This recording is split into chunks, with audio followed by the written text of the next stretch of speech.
Hello and welcome, family, to Wake Up Africa. My name is Dr. Mumbi Saraki. How you doing? How's everything going?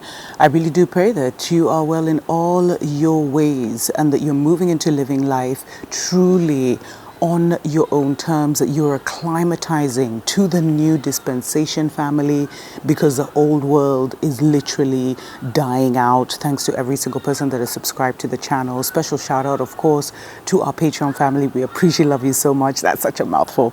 And to everyone that has sent us love donations, through PayPal. We appreciate, love you so much. So there's an update coming out of, is it Eastern Europe? Yeah, Eastern Europe, where African refugees fleeing Ukraine are being held in EU immigration detention facilities. What did we expect? What did you expect, family? What did you expect? I mean, before I even let me just get into the story because this story just got me so emotional, because we have to see how the world runs. And we need to stop being naive at such a time as this. But they're saying that, more than 4 million people actually have fled Ukraine since the beginning of the quote-unquote war with the Russian invasion. However, black and brown students who fled have been detained by the European Union border authorities in what has been condemned as clearly discriminatory and not acceptable. And there's many different organizations that have actually been doing research on this. One of them is Democracy Now!, Lighthouse Reports, The Independent, and they say, although EU countries actually pledged to accept refugees from Ukraine, as people flee across borders, a complicated story is emerging where, of those who are perceived as good refugees, those who are perceived as ideal refugees, the ones that look like them, and those who are perceived as bad refugees. And what has happened now is that, the EU actually has a temporary protective directive which creates a double standard by permitting Ukrainian citizens to enter neighboring countries but barring third-party nationals from entering. Family, this is not the season to be far away from home. I don't know how many times I need to say it or how I need to say it for people to fully understand and understand. Because there's still people sending me emails trying to argue about why they need to be in Babylon. Babylon has fallen, family. We're in transition. And whenever we were in transition, even in our times when our people ruled, people always returned to their homes. It's also emerged that there's a huge neo-Nazi culture in Ukraine. And in Eastern Europe, our people are not being treated well. And you see, our governments have so much going on because there's wars in Africa that are going on right now, which have a quote-unquote foreign hand, that are on a much bigger scale than what is happening between Russia and Ukraine. But because mainstream media is not talking about it, people's attention is not on there, so they think nothing's happening. But our governments, I told you, they're reactionary. So when you're in a crisis and they respond, you take advantage of that and you move. Because now everyone has forgotten. We're all onto a new news cycle. And that shows you how media is king right now. And it's so dangerous, family. Because they're driving people around like headless chicken. Anyway. So the International Organization for Migration said they were aware of 3 facilities, apparently in Poland, where people who are not Ukrainian and who had fled the war were being detained. And they said this is despite the EU Protection Directive, which states that third country nationals studying or working in Ukraine should be admitted to the EU temporarily on humanitarian grounds. And it also stated that nationals of third countries other than Ukraine residing legally in Ukraine who are unable to return in safe and durable conditions to their country or region of origin. So a lot of the people who have got caught up in these EU immigration centers and their long-term holding immigration centers are actually the African students But anyone with this color, family, you're considered undesirable. All the media ever talks about is how, African students got there illegally or Africans are going illegally. The Mediterranean, how many times do we see that Mediterranean story? They literally think that every African who is there is fleeing or is there illegally. And to parents who have your children out in these places, bring them home. Hold whatever you need to, a fundraiser, whatever. Because it's not getting any better. This is not going away. It's only getting worse because we're in what they've already told you is the global reset. Like that thing is happening. They, white supremacy are controlling this current world order. Babylon has fallen, so they've lost their power, but they are still in control of the material.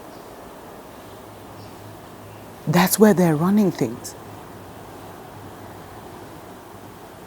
So, and sadly, in March, actually, some African countries actually intensified efforts to evacuate their nationals from Ukraine amid reports of mistreatment and racial profiling. We all remember how there was this huge uproar on Twitter, on social media, and our governments responded. But the African Union urged governments to respect international law and assist all those fleeing. They tried to bring in a statement, but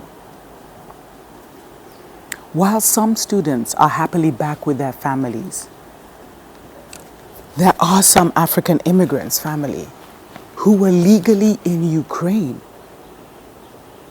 who now find themselves literally in quote-unquote concentration camps. We can't monitor what is happening to them, whether they're being tortured, whether they're being treated well. I did get a very disturbing video of what's happening inside. You can't be around people that don't like you in this season. And you can't be naive enough to think we're all one and we're all this and we're all that. Like, you really need to stop being emotional, stop being naive, take off those rose-colored glasses and see yourself as you really are, as an undesirable. They said Europe created tiers. There were those that were ideal, that they wanted. There were those that were desirable, and then there were the undesirables.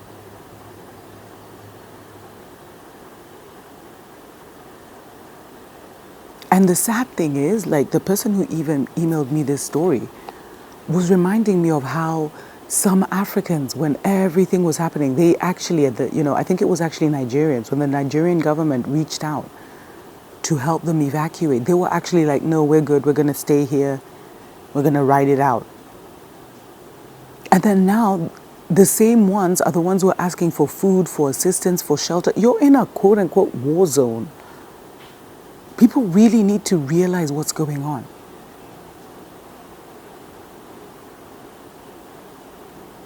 The problem with Hollywood and Netflix and all these thrillers and action is you don't realize when you're in the thriller, when you're in the action movie.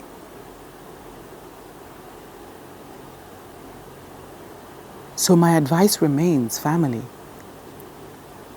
Babylon has fallen. We're in the age of transition. Make your safe way home. Or amongst people that look like you, because it is going to get more tricky, especially when the food shortages come in. And Biden has already talked about the food shortages incoming. This guy of the World Economic Forum, Klaus Schwab, he also, he said the global reset will see a total change in how food is distributed and other things, energy, petrol, fuel.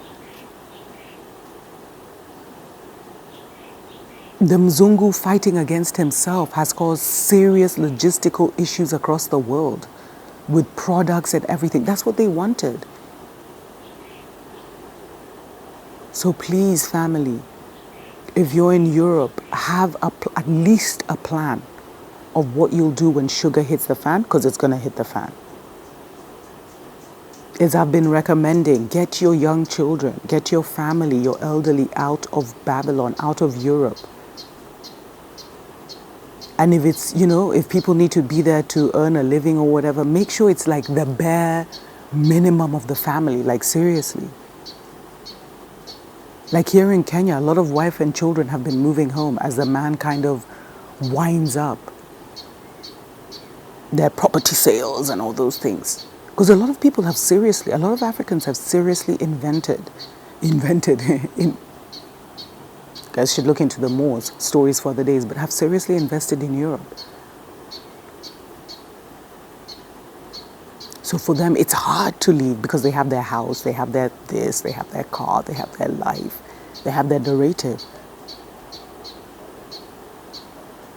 But when sugar hits the fan, and if you've decided to stay, just know, Africa, oh my gosh, I even choked. Africa will not be able to come for you, family.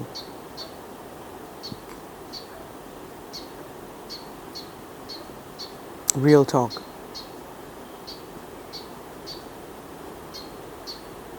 Anyway, let me know what you think in the comments below. What can we as Africa do when we hear this?